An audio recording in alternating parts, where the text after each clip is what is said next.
Hello friends, இன்னைக்கு நம்ம வீட்டில் கருப்பு கொண்டக்கடலை சுண்டல் அது எப்படி செய்யலாம், அதுக்கு தேவையான பொருள் இப்போ சொல்கிறேன் ஃப்ரெண்ட்ஸ். பாருங்கள்,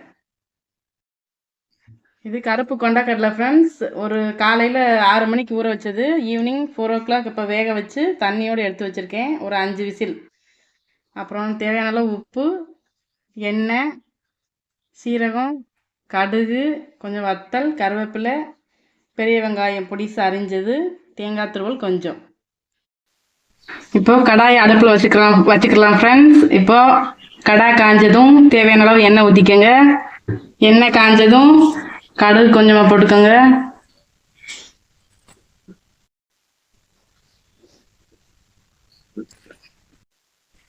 இப்போ கடுகு வெடிச்சதும் ஃப்ரெண்ட்ஸ் வத்தலும் கருவேப்பிலையும் சேர்த்துக்கலாம். அடுத்து பெரிய வெங்காயம் சேர்த்துக்கலாம்.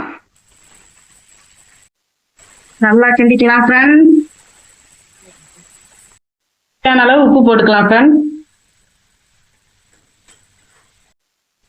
வேக வச்ச கொண்டக்கடலையை அப்படியே தண்ணியோட சேர்த்துக்கலாம் ஃப்ரெண்ட்ஸ். கருப்பு கொண்டக்கடலை உடம்புக்கு ரொம்ப ஹெல்த்தியானது.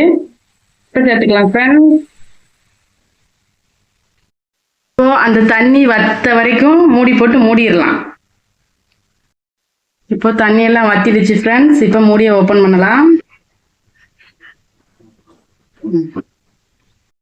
இப்போ சீரகம் சேர்த்துக்கலாம் ஃப்ரெண்ட்ஸ்.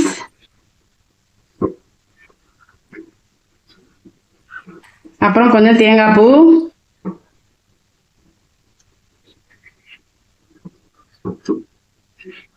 சேர்த்துட்டு கிளறிட்டு அவ்வளோதான், பரிமாறலாம்.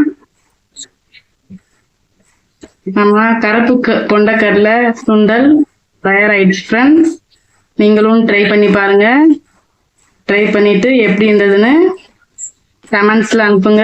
சப்ஸ்கிரைப் பண்ணுங்க, லைக் பண்ணுங்க ஃப்ரெண்ட்ஸ். இப்போ நம்ம கருப்பு கொண்டக்கடலை சுண்டல் தயார் பண்ணியாச்சு. இதை குழந்தைங்களுக்கு ஸ்கூல் விட்டு வந்ததும் செஞ்சு கொடுங்க, நல்லா விரும்பி சாப்பிடுவாங்க ஃப்ரெண்ட்ஸ். சாப்பிட்டு பார்த்துட்டு எப்படி இருக்குன்னு லைக் பண்ணுங்க, கமெண்ட் பண்ணுங்க, சப்ஸ்கிரைப் பண்ணுங்க, ஷேர் பண்ணுங்க.